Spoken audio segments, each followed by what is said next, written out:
Hello there. We're going to talk about cheese, pizza cheese to be specific, and mozzarella. All right. So we have a part skim, low moisture mozzarella, and a whole milk, no moisture mozzarella. So depending on what you're trying to do, you either use one or the other, a combination of them. That's up to you. But you got to find out exactly what they're using the pizza cheese for.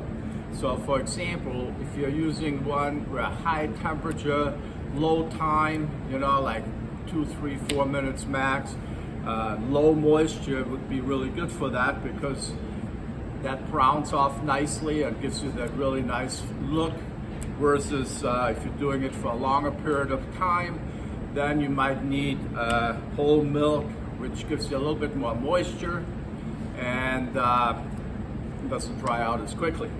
So when you're doing the cutting, okay, and you're doing it from a whole block, the key to it is first you got to look at the date, okay?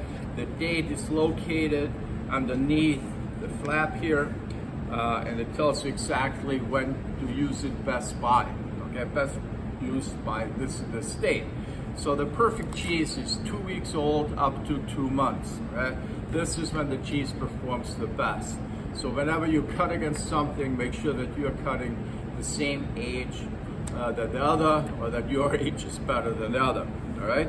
When you're shredding the cheese, then make sure that the cheese is cold. Okay, because when the cheese is soft, it clumps up. It doesn't shred as well. So make sure that it's the cheese is well cooled to do the shredding. All right. And when you have the bags, instead of it's already shredded, right? Make sure that you're doing the same thing, all right?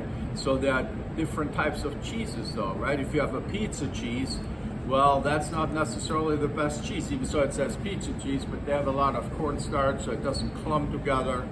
So, if you look at it, make sure that you're comparing the same thing when you're doing a cutting, all right? So let's move on. Let's shred some cheese and now make some pizza.